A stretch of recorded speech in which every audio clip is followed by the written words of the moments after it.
You're watching NewsX. I'm Rishabh Gulati. Now, for the past several days and for 6 years straight, we have sat here with a lot of people to wax eloquent, to beat our chests and ululate and wonder in awe at the sheer stigma between those who run politics and governance to be blind to a serious issue that plagues the national capital of this country and a large swathe of northern India, to the point of making these areas unlivable.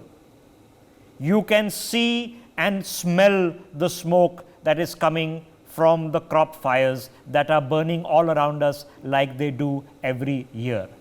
But in terms of action to deal with the crop fires, there is sannata, silence. The silence is deafening. So now there are two options. Either we can continue to ululate in impotent rage, or we can do something about it. The right answer is always to do whatever you can to do something about it. So we've just ended a telecast that there are engineering, design, chemistry, probiotic challenges that we can stick together to enable farmers to provide an economically viable methodology to replace the parali burning. Now, while at the present moment, traffic pollution is a contributing factor, it can't match with setting hundreds of thousands of farm fires, but there is no running away from the fact that cars burn fuel that produces smoke. I'm not even talking about CO2 and environment in that direction, climate change, but produce smoke, particulate matter, and other harmful gases which are bad for us all year around. Okay? Now, the national capital of Delhi has led the way in the country on unleaded petroleum, on an electrified metro system which is the largest in the country, on CNG, on the reduction of use of diesel vehicles. There's also undeniable fact that depending on which figures you want to buy, in Delhi itself there are 10 million cars. And that is after a lot of cars get registered in the NCR region, because Delhi has very strong regulations against the use of diesel vehicles. So this is an issue. Now, just under 1 year ago, the government of Delhi announced plans to roll out an electric bus fleet. So we went from diesel buses to CNG buses, from CNG buses to electric buses. 8,000 are planned, only a few hundred have so far arrived. For 8,000 to come, you're going to have to A, have the funds, B, have the infrastructure to charge them, and C, have the electric infrastructure, not just the charge point, the amount of megawatts of electricity that this will require. Going a step further, can Delhi lead the way on the electrification of its vehicles, privately owned vehicles, not just cabs and buses? And if the answer is yes, we should, then now let's delve into how. How is this going to happen? And what are the component factors that we need to get into place for this to happen quickly? As Shakespeare were to say, if it is to be done, were it to be done, best it be done quickly. Now let's open up this conversation. Joining us on the broadcast is Nischal Chaudhary, he is the founder of Battery E-Scooter. Brajendra Singh Tomar, he is the co-founder and CEO of Finayo. Kavinder Khurana, who is MD of Tesla Power USA, and Jasmine Shah is joining us representing the Aam Aadmi Party. Let me start with Jasmine before I also introduce a very special guest, Pankaj Sharma, who is the director and co-founder of the first company that's making lithium-ion batteries in India. Jasmine ji, let me begin with you. Now, Delhi, as I mentioned, sir, has led the way for many years in going greener. You have started with the electrification of the buses. I know there is a scheme that is going on right now about shutting off the cars during red lights, but there has to be a long-term plan. So can you tell us a bit about this electric plan for 8,000 electric buses in the national capital, sir? Thank you, Rishabh, for having me on this program. And my congratulations to you for bringing up this very important subject of using electrification of our transport fleets to address the problem of air pollution, which, mind you, is not a Delhi problem. It is a North India problem. All the parts of Delhi NCR are equally affected. As far as Delhi government is concerned, 3 years back, in August of 2020, Delhi came up with the Delhi electric vehicle policy, which is today regarded as the most progressive EV policy by any state government. And as a result of that, two things have happened. First, from in the last 3 years alone, the share of electric vehicles in all newly registered vehicles in Delhi has shot up from 2% to 17%. 17% is one amongst the highest across the world. The average for India is 6%. So Delhi is already leading the way nationally, but it's quickly figuring in one of the topmost global cities, leading the charge on EV adoption. As far as charging points is concerned, also Delhi today has more than 4,500 EV charging points, which is one-third of the total charging infrastructure that India has. If you look at Haryana or UP, you will not find even a fraction of these. You asked about buses, which is very important. First and foremost, over the last 8 or 9 years of the AAP government in Delhi, the bus fleet of Delhi has already increased by 50%. We were at 5,000 buses in 2014. Today, we are at around 7,500 buses. This number will reach 10,000 buses by 2025, out of which 8,000 are going to be electric buses. This is a massive shift. 80% of bus fleet being electric. Very few cities globally in the world are even aspiring for. No city in India is even thinking of it. Delhi is doing it. And for this, Delhi has made complete financial as well as infra planning. 3,600 crores of expenditure is going to be made by Arvind Kejriwal government out of, and another 15, and this is only for the buses, 1,500 crores for the back-end electricity grid infrastructure. So close to 5,000 crores of investment. Already we have 800 electric buses which are running in the streets of Delhi today, which is more than any other city in India. Another 1,500 electric buses will come by March of the coming year. And we are on track to meet the goal of 8,000 electric buses. So we are very hopeful that Delhi will continue to lead the way, but this cannot be solved. If the problem is pollution, then Haryana, UP, all the other partnering states of Delhi NCR will need to take commensurate measures. So Jasmine Saab, my question was, can Delhi lead the way? And you are saying a pretty emphatic yes. Not only can, but we are. It is already. And we must. Okay. So I'll add to that. The Delhi government started I think most of the government vehicles are electric now, if I'm not mistaken, that are used internally. So we are getting the buses. We already have an electric metro system, which is needs to enhance its operations. And I'm told in the last few days it has.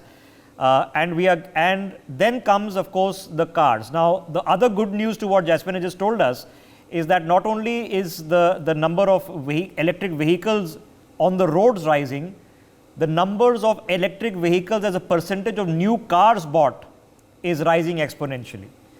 And the number of charging points has gone from about 2,000 at the beginning of this year to a figure of about 4,500, and we are in October, and that is also rising exponentially.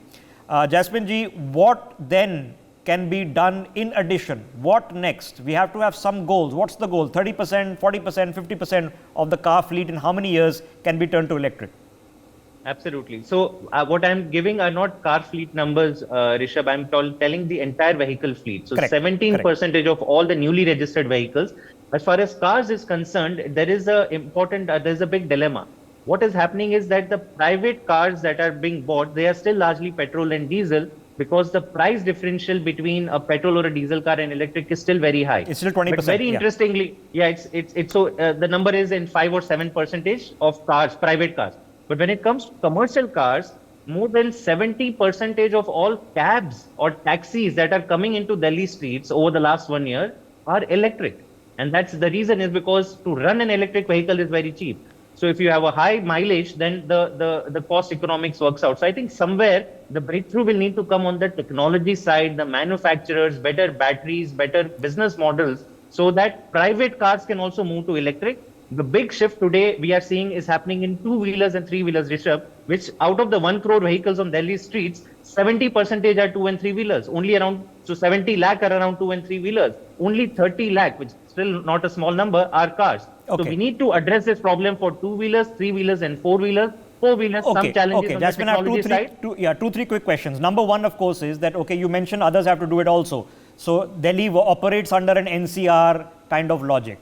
So So cars registered in Delhi increasing in terms of electric, but then those people who are registering in NCR regions, once you go into Haryana and go into UP, how do we then ensure that those also have electric friendly policies? Well, this is where I think the role of the center comes in, Rishabh. I mean, at the end of the day, the government of India has established a body called CAAQM, which is the Air Quality Management Coordination Unit for the entire Delhi NCR. So far, it is only giving guidelines. I think somewhere it will need to draw a line and ensure that all regions, all states of Delhi NCR will adopt similar policies. Okay. And I think that is the action that another quick question. The next, of course, comes is electricity itself. To just have the mega wattage, if we want to shift to electric, how are you planning for that? No, it's very important question, Rishabh. Back in 2020, when we came up with the EV policy, we had studied models around the globe of why some cities are successful in EV adoption and some aren't. And the biggest differentiator came is the charging infrastructure. Nobody is going to buy a vehicle if the charging infrastructure is not there. So many innovations have taken place in Delhi. We cannot go into them in detail, but as a result, 4,500 charging points are existing in Delhi today. As far as the electric buses are concerned, we have already planned the grid infrastructure over the next 2 years. Around 450 megawatt is the additional electricity consumption that is going to happen over the next 2 years. So we are strengthening the grid. We are making sure that we are investing more and more also in wind and solar energy. All the thermal power plants in Delhi are shut. So you cannot run coal-based power plants and say, I'm running electric vehicles. The pollution will still add up. So Delhi is making a concerted move from the planning of power plants, from the grid distribution to the charging points and the EVs. The entire chain needs to be electrified. Jasmine, I'll leave you with one suggestion. For people who are buying electric vehicles, you need to look at their electric slab rates also. Because as you know, the more electricity you use, the electric slab rates increase. I'll give the good news, Rishabh. I'll give the good news. Delhi is the only state which has a separate tariff and a slab for charging your electric vehicles. So you will not be charged as part of your consumption, and it is the lowest in India at 4.5 rupees per unit. Okay, I have so much more to discuss because in an ideal basis, you would have the solar panels on top of your roof to charge your electric car, but that's for another day. Jasmine Shah, for that, the answer is yes, Delhi can lead the way. So I know there's a larger issue of Parali, which is an every year issue, which we are going to have to discuss, which we've discussed issues to solve, but on electric, on traffic, we can do something. So there's hopefully some light at the end of the tunnel. Okay, so now let's go to the other end of it, because ladies and gentlemen, you can't have electric cars if you don't make the batteries, and if you don't make and you need to find the lithium to make the batteries. So there are two options on the table. One of India's biggest companies, Reliance, has just invested in a company based out of Europe that is doing R&D on sodium-ion batteries. So that's one option. And India now has its first manufacturer. Everybody else has been assembling batteries that come from China, Japan, Korea, but a manufacturer of the lithium-ion cell. It's called Log9. They've just had a major ESOP buyback today as part of other news, but Pankaj Sharma is joining us in the broadcast. Pankaj, tell us about what Log9 does and what are you dreaming? So, Rishabh, Log9 is what India needs. Its technology is built in India for India. And I think what has happened is these lithium-ion technologies were built for the Western world, for the North American market and the European market, where the temperature conditions are very different than what we have here. So you have 25 degrees temperatures on the Western side. And then the drive cycles are like you building Teslas and other vehicles that are designed to run long ranges.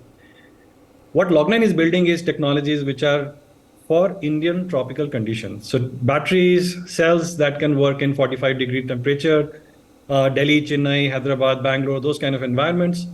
We're building batteries that can charge very, very fast. And in our opinion, I think the biggest thing that will bring adoption of electric vehicle to India is when you can charge your batteries faster than your mobile phone. And that's where your range anxiety, that's where your charging infrastructure dependencies will start to kind of, fall into the favor of so Pankaj, help me out with this, because so far when we have said that I am a company that builds batteries, it generally means that I import the cells and depending on the voltage of the cells and the use of the cells, I stitch them together. That's what's been happening. How are you different? So Log9 is, we literally start with the raw materials, the lithium and the other metals that go into the lithium-ion cell. We make them into the raw material to battery grade material, and then from that battery grade material we make the anodes, the cathodes, the stuff that goes inside the lithium ion cell, and then literally form the lithium ion cell that is a building block of a lithium ion battery. So I think Log9 just on April 21st this year, we launched India's first lithium ion cell manufacturing, which is at 50 megawatt hour cell production. Yes. And it's taken me from then to now to get you on this channel, because I've been excited about it from then, because it's so fundamental what you're doing, because without it we can't do this. We can't keep importing the batteries. You have to build the batteries. So does this mean that you're building the batteries under license, under patents, or are you doing your own R&D and creating your own patents as well? This entire technology was built in India, in Bangalore, at Log9. We have about 130 patents today. Well done. So this is completely grounds up, no dependency on any license from any other country. In fact, we are at a position today where a lot of other countries and other gigafactories are coming to us and saying, hey, can I license your Log9 technology? Can I set up a gigafactory? Well done. Okay, so now then the last question, Pankajji, is scale. Are you getting the funding required? Are you getting the support required to scale up as quickly as you can so that you can do bulk manufacturing? And what are your targets like? No, absolutely. I think at Log9, we've been very, very successful in our fundraising. I think when you do something really fundamental and you're in control of the technology, the investors recognize that. And because of that self-reliance, we've been fortunate enough to have some of the largest investors in the battery space come and invest into us. So for example, Amar Raja, which is India's largest battery maker, they are one of our investors. Petronas, which is the largest oil giant company, they are one of the large investors into Log9. So I think we have the right capital. But more than the capital, I think one has to have the right ambition. And that's pretty running through our blood and brains nowadays, is to how do we build technologies which are built here for India, and we have full control over it. Okay. Do you already have supply contracts? Are you already starting to provide these cells? If not, when do you? And if so, what point of time do you think you reach critical mass? We've already reached a critical mass. So already 5,400 batteries have been commercialized in the market. So, a lot of validation and testing has already happened. Two-wheeler and three-wheelers are already there in the market. Our two-wheelers get charged in 12 minutes. Three-wheelers are getting charged in 35 minutes. Four-wheelers are getting charged in 45 minutes. So these are the kind of technologies that probably, we were able to commercialize very fast.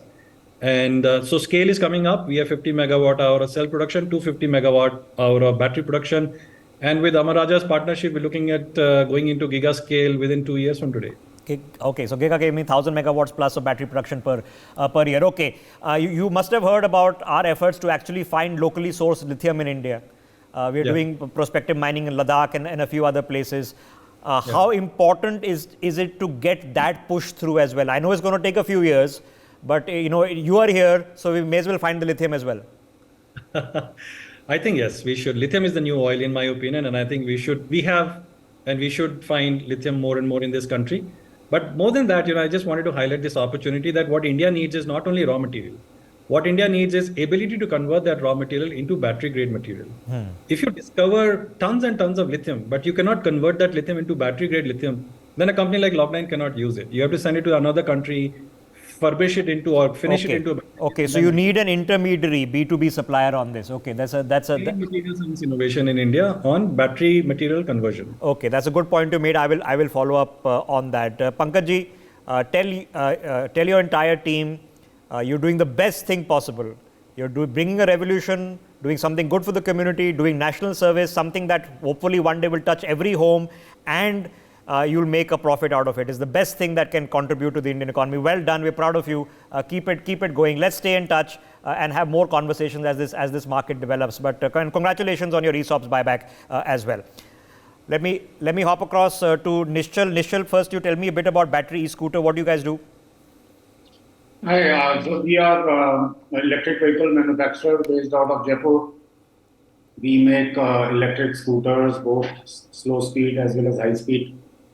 And we have a presence across the country now. We are covering more than 270 cities with more than 400 dealers. Okay, so Nishchal, specifically now that you've heard Jaspin, and Jaspin is a senior member of the Aam Aadmi Party, what do you see is the opportunity in the national capital? See, there is obviously a lot being done already, but still, if you look at the data, Delhi still is one of the most polluted city across the world. If you look at not only Delhi, India has I think around 22 cities which are falling in top 30 cities, the 30 most polluted cities across the world. So this is a problem which is not only for Delhi but across the country, and the action that has been taken, that is welcome, and but still we have got a very long way to go. Okay, so Nishchalji, we have a long way to go, and there's going to. But how is the marketplace emerging? Are you now seeing people who want to buy, especially electric two vehicles, because now they become a commonplace as I drive around? Are they comfortable with the charge infrastructure? Is it a buy and own model, or is it rent model, or is it a daily lease model? What do you see as a successful model going ahead? So the demand for electric two wheelers has really shot up. So we've been in this business for last 4 years now. When we started, it was the contribution of electric two wheelers was just 0.14% of the total two wheelers. Today, it is around 6 to 7%. So it has really shot up, and the way the things are moving, my estimate is that it will be around 30% by FY27. Okay, so double within 3 years. I'm going to hope it's going to go much faster. When it clicks, and it's going to be a rocket, or it doesn't click. Two things are going to happen, and hopefully it does click. We all need it to happen for many reasons other than just the environment, but that's what we're here to discuss today. Brajendra Singh Tomar is the CEO of Finayo. Now, Finayo, ladies and gentlemen, provides ecosystem services to the electric sector. Can you help us understand what you do, Mr. Tomar? Hello, sir. So we are in the EV fintech, especially in the lending space, right? So as we can understand the challenges of that industry. So what we can understand in that industry actually. So yeah. So am I audible? Yes, you are. Please go ahead. Yeah. So one of the biggest challenges is most of the lenders are not interested to lending in that industry, especially two and three wheeler. And if we said two and three wheeler is one of the major part of that EV industry, right? So most of the driver and last mile deliveries will happening to the two and three wheeler segment, right? So what we are doing, we can create the one infrastructure so that our lender can easily lend the money in that particular space. Because without lending, as we know very well, EV adoptions can't happen. Because if we said, as you already said, in the driver segment, right? So there's a fleet operator and the other driver are not have a capacity to buy the vehicle like in terms of the cash, and they don't have a proper credit score. Most of the people don't have a proper credit score. They don't know how to manage the credit score, right? So these types of the people, so as an Finayo can mitigate the risk on behalf of the lender through the technology. We can create the algorithms for that particular industry so that our lender can build the trust to finance that particular EV asset. Okay, so as Mr. Tomar has mentioned, you have to have the ancillary ecosystem in place, and that's going to include fintech as well. Just stay with me, sir. Kavinder Khurana is joining us, and he's MD of Tesla Power USA. No, this is not Elon Musk's Tesla. This is a battery manufacturer here in India. Mr. Khurana, can you help us understand what you do, what your company does? Mr. Khurana, can you hear us? Okay, we might have lost him, so I'll come back if we have time at the end. Let me get Himanshu Arya. Now, he's co-founder and CEO of Luxury Ride. Mr. Arya, can you tell our viewers what exactly you do? Okay, so Luxury Ride is into the pre-owned automotive space. So we are in the business of buying, selling, servicing, pre-owned luxury cars. So we have a couple of showrooms and service centers across the North India market, and that's what we do. Okay, so now in the electric segment, sir, we are seeing either very base model cars for entry level or super expensive luxury cars, which are now coming out on Delhi streets. When it comes to prioritization, the model that is being utilized all over the world in creating cars for all segments, how do you see it developing in the EV space here in India? See, at least for the luxury space, I can tell you there is not a lot of traction. A lot of models have come in from various manufacturers. Let's talk about Mercedes. They came up with EQS, then EQB recently. Audi has got e-tron, BMW has got iX. But the enthusiasm with with which these guys launched their cars, the new cars, I don't think they've been able to meet their numbers that way. Okay, so what's the hesitation? Is it primarily an import hesitation?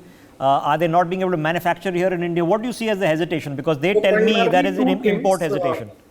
So primarily two things. I think number one, the range. So let's understand the price tag and what is the offering with that. Let's take a BMW iX example. The car is priced at 1.25 crores. Okay, and the manufacturer is saying that the range is approximately 430 odd kilometers, but on road you'll practically get 350 kilometers.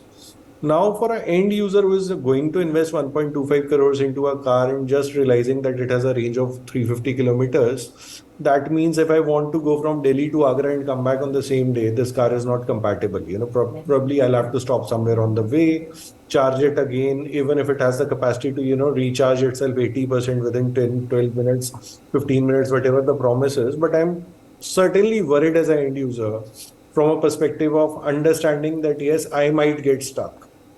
Whereas in case of a diesel or a petrol vehicle, the whole infrastructure is there. So I think it's the overall ecosystem development, that has to happen.